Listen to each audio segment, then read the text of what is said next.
The glass doors of Apex Investment Partners reflected Sophia Watson's determined expression as she took one final, steadying breath.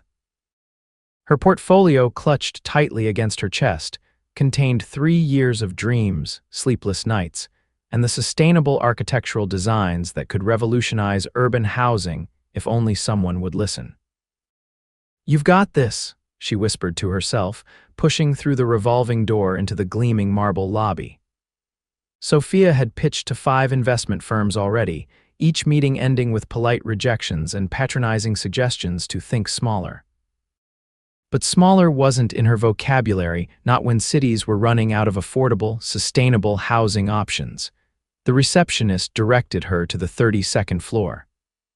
As the elevator climbed, Sophia rehearsed her opening lines while adjusting her navy blazer. At 29, she'd sacrificed nearly everything for her architectural vision: a steady paycheck, weekends, relationships.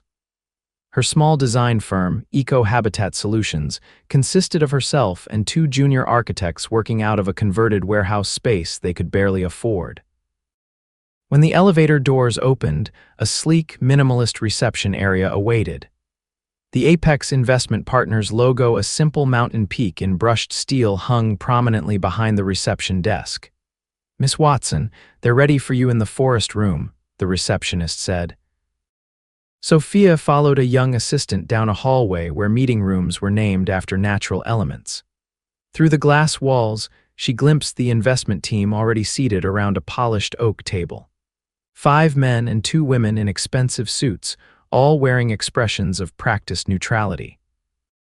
What Sophia didn't know was that among them sat James Grayson, the 34-year-old CEO who rarely attended preliminary pitches. Known for his ruthless business acumen and hands-off approach to initial screenings, James had only joined this meeting because of a canceled flight to Chicago. It was a coincidence that would change both their lives. "Miss Watson, please begin whenever you're ready," said Vivian, the chief investment officer, after introductions were made. Sophia connected her tablet to the room's projection system. Her hands trembled slightly, but her voice remained steady. "Thank you for your time. What I'm about to show you isn't just another real estate venture. It's a complete reimagining of urban living spaces." The lights dimmed, and her first rendering appeared a mid-rise building with cascading green terraces and transparent solar panels integrated into every surface. "This is EcoMatrix," Sophia began. "A self-sustaining residential ecosystem designed for the abandoned industrial zone in Riverside. The structures utilize 70% recycled materials, generate 40% more energy than they consume, and cost 15% less to construct than traditional buildings of similar size." James Grayson, who had been scrolling through emails on his phone, looked up. Something in her voice, the passion, the certainty, caught his attention. The images changing on screen weren't just buildings, they were visions of the future. Practical, beautiful, necessary. "The key innovation is our modular design system," Sophia continued, unaware of James's growing interest. "Units can be reconfigured as family needs change, eliminating the waste of constantly rebuilding or relocating. The green spaces aren't just aesthetic, they're functional urban farms managed through a community cooperative system." James leaned forward, abandoning his phone entirely. He studied not just the designs but the woman presenting them. Her dark hair was pulled back in a practical bun, her gestures precise as she explained technical details. There was something compelling about her lack of pretense. The way she spoke about community needs rather than profit margins, though her financials were impressively solid. "We've already secured preliminary approval from the City Planning Commission," she said, showing permits and letters of intent. "What we need is $12 million in initial investment to break ground on the first development." When she finished her presentation 40 minutes later, the room remained silent for several seconds. James realized he hadn't interrupted once unusual for him in these meetings. "Miss Watson," Vivian began, "your vision is certainly innovative, but the scale seems ambitious for your small firm. Have you considered partnering with an established developer?" Sophia had anticipated this question. With all due respect, established developers have established limitations. They've repeatedly diluted similar concepts until they're just conventional buildings with a few solar panels slapped on. Eco-Matrix can only work as a complete system. James found himself smiling at her directness. Before Vivian could respond, he cleared his throat. "I'm curious about your manufacturing partnerships for the modular components," he said. "Have you locked in suppliers?" Sophia turned toward him, noticing him for the first time. She'd been introduced to everyone at the start, but the intensity of her presentation had blurred their faces. Now she registered sharp blue eyes, dark blonde hair with traces of gray at the temples, and a focused expression that suggested he wasn't asking just to poke holes. "We have 3 bids from manufacturers," she replied, pulling up detailed spreadsheets. "We've prototyped with Nexus Industrial, but haven't signed exclusivity agreements. We want to ensure whoever we partner with can scale quickly while maintaining precision tolerances." For the next 20 minutes, James asked increasingly detailed questions about water reclamation systems, zoning contingencies, and community integration plans. Each time, Sophia provided thorough answers, occasionally admitting where aspects needed refinement, a transparency that impressed him more than false confidence would have. "Thank you, Miss Watson," Vivian said finally. "We'll review your proposal and be in touch within 2 weeks." James stood as Sophia packed up her materials. "I'd like to see the site," he said abruptly. "If you have time tomorrow morning." Vivian shot him a surprised look. James never conducted site visits for preliminary pitches. "Of course," Sophia replied, masking her surprise. "I can meet you there at 9 a.m.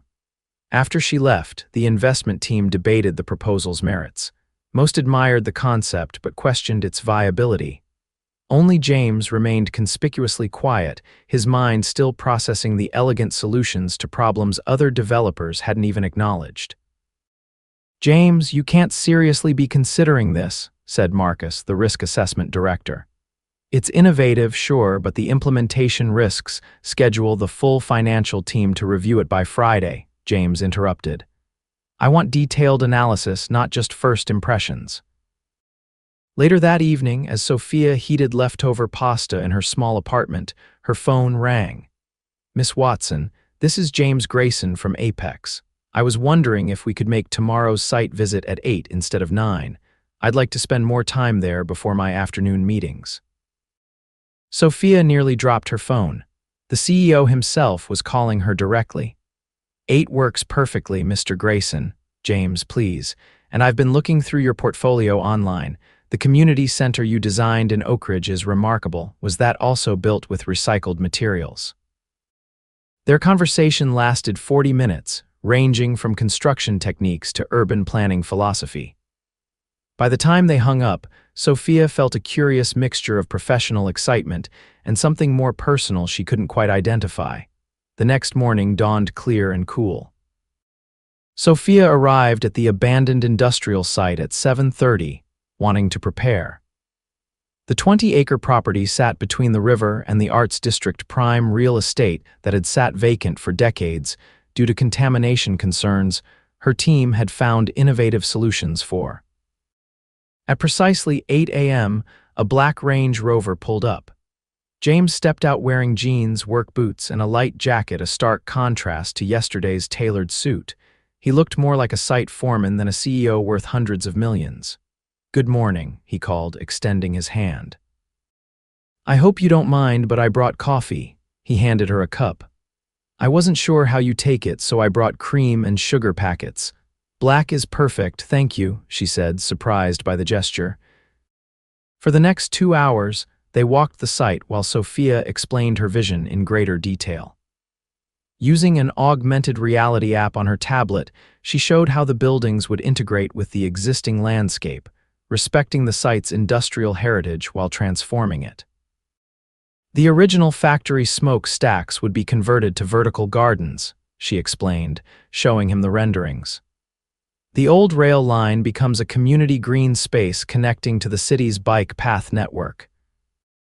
James asked questions no investor had ever raised, not just about returns and timelines, but about material durability, community impact, and long-term sustainability. He shared insights from developments he'd seen fail and succeed around the world. Most developers solve for today's market, he observed as they sat on a concrete barrier looking out over the river. You're solving for the next 50 years, Sophia nodded. That's exactly it. Buildings should evolve with the people who live in them, not be demolished every generation. What got you into sustainable design? James asked, his tone more personal than professional. Sophia hesitated, then decided honesty was best. My parents lost their home during the 2008 financial crisis. We ended up in government housing badly designed, energy-inefficient buildings that cost residents a fortune in utilities. I promised myself I'd create spaces that give people dignity and security, not just shelter. James studied her face, struck by the passion behind her words. Most architects I meet talk about aesthetics or technology. You talk about people. Buildings without people are just sculptures, she replied with a small smile. They were interrupted by James's phone. After a brief conversation, he hung up with a frown. I need to head back. Board meeting got moved up. He looked genuinely disappointed. Thank you for this morning, Sophia. It's been illuminating.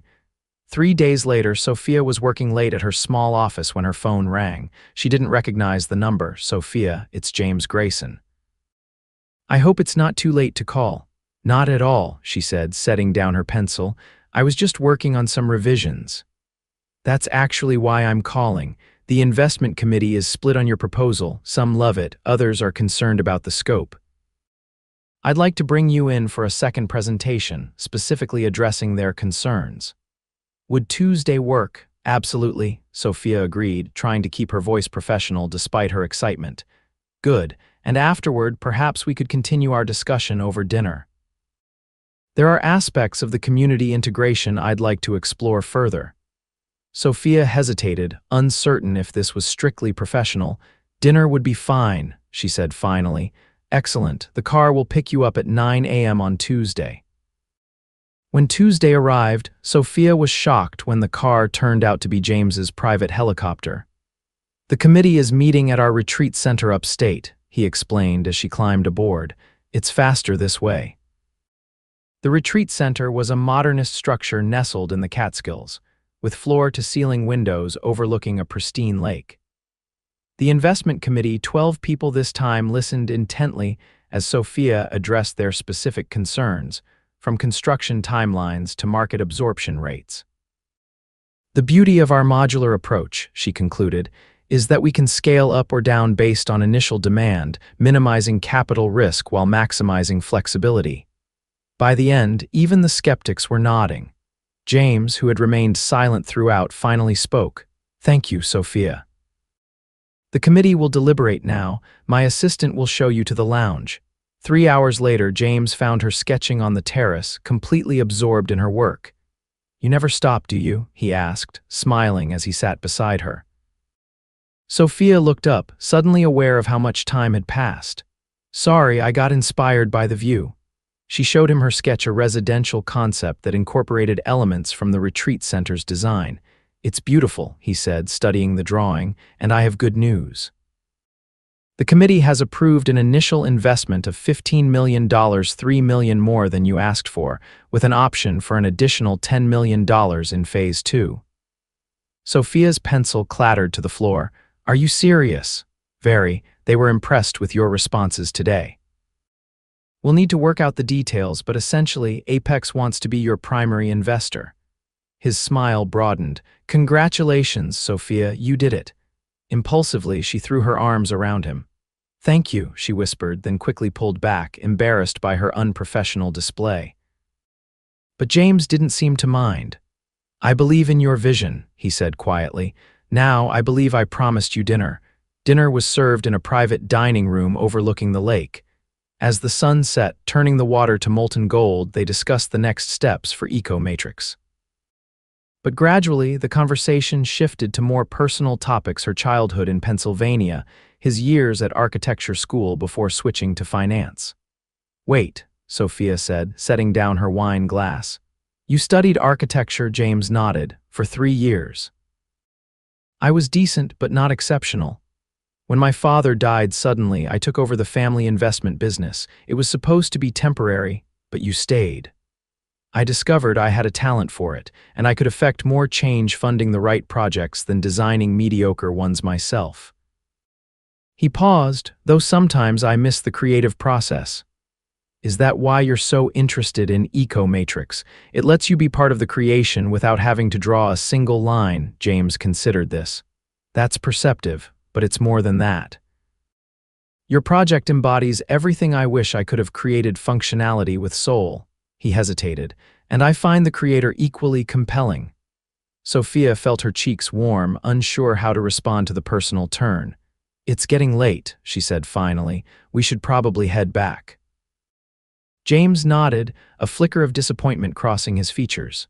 Of course. The helicopter is ready whenever you are. The following weeks were a whirlwind as legal teams drafted contracts and Sophia's small firm expanded to handle the project's demands. James remained closely involved, joining weekly progress meetings and offering insights that blended financial pragmatism with surprising architectural knowledge. One Friday evening, as they reviewed material samples in Sophia's office, the rest of her team had already left for the weekend. We should wrap up too, James suggested, noticing the time. You've been working non-stop for weeks, says the man who answers emails at 3 a.m., she countered with a smile.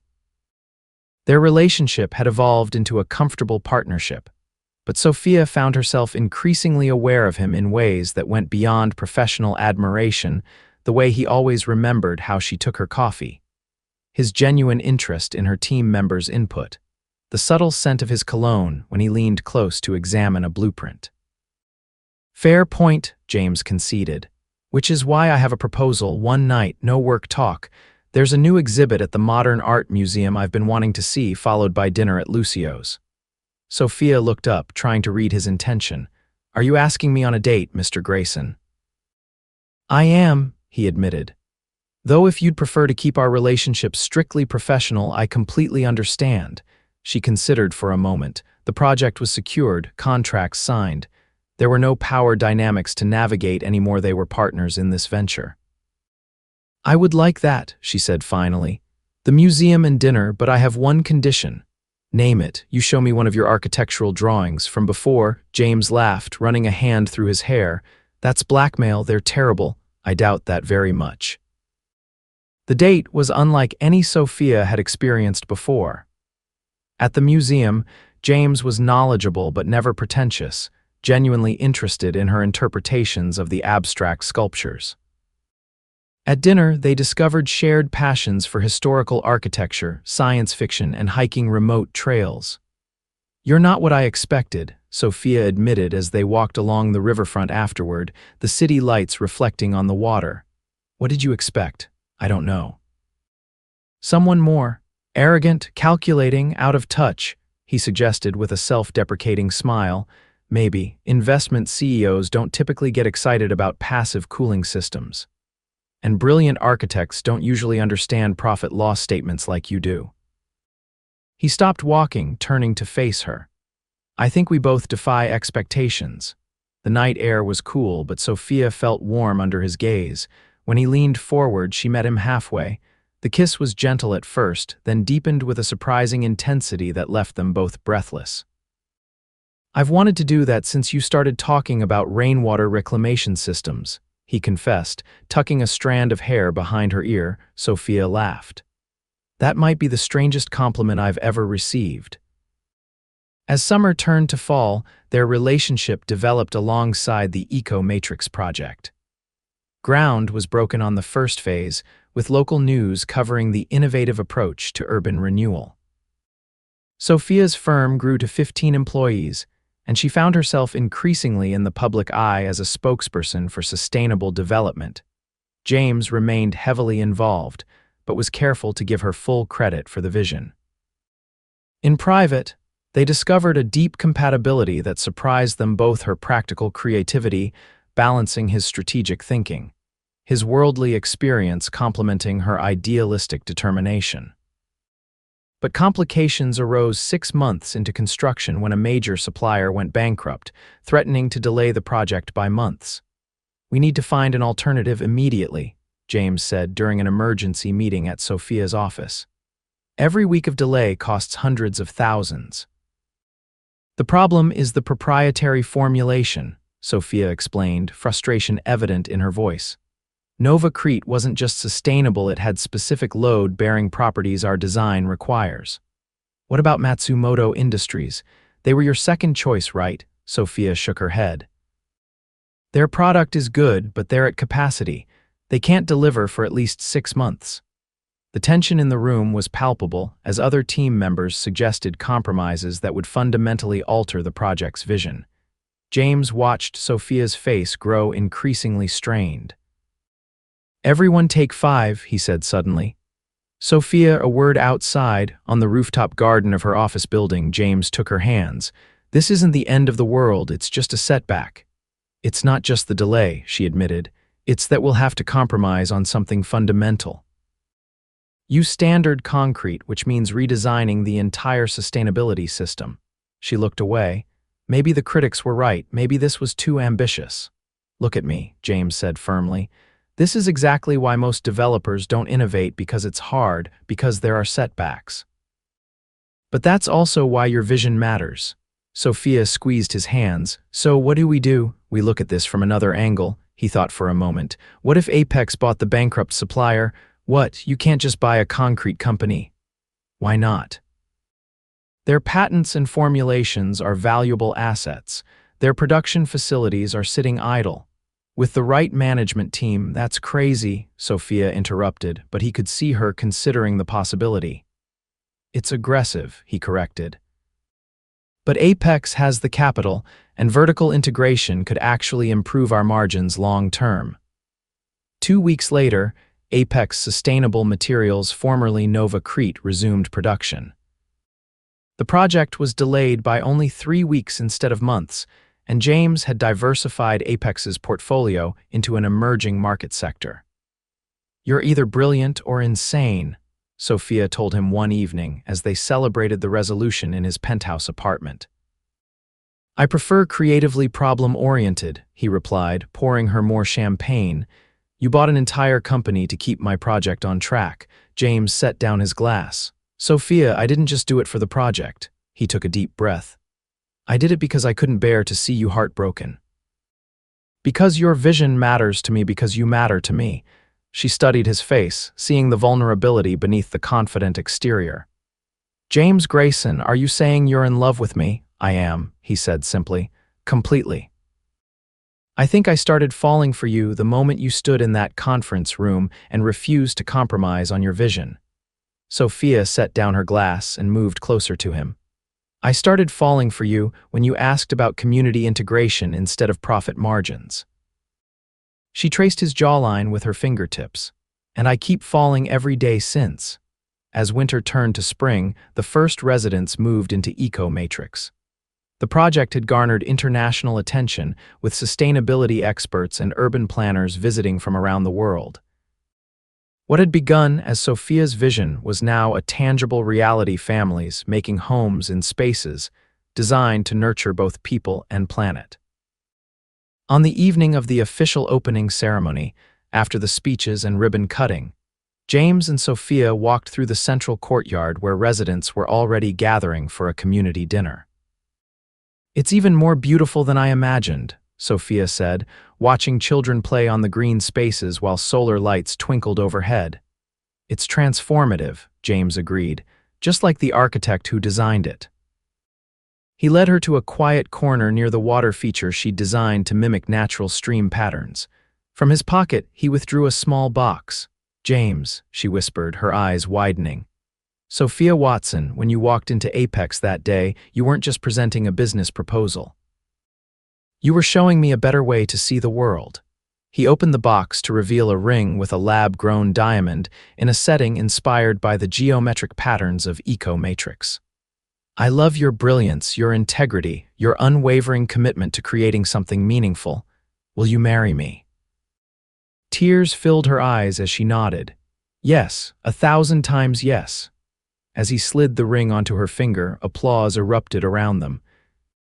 They looked up to see residents and team members gathered nearby, witnesses to a partnership that had grown into something neither of them had designed, but both had helped build a love as sustainable and true as the vision they now shared. 1 year later, they stood together on the roof garden of Eco Matrix Phase 2, watching the sunset over a city being gradually transformed by their joint vision. Sophia, now 6 months pregnant, leaned against James as he wrapped his arms around her. "What do you think about naming the community center after your father?" she asked. "The James Grayson SR Community Hub has a nice ring to it." "He would have loved that," James replied, his voice thick with emotion, "almost as much as he would have loved you." Sophia turned in his arms, looking up at the man who had first seen value not just in her designs, but in her vision for a better world. "Do you ever wonder what would have happened if your flight to Chicago hadn't been canceled that day?" "I try not to," he admitted. "But I like to think we would have found each other eventually. Some designs are just meant to be built." As night fell over their creation, lights illuminated the sustainable community they'd built together, a testament to what becomes possible when vision meets investment, when professional admiration deepens into love, and when two people recognize in each other not just who they are, but who they could become together.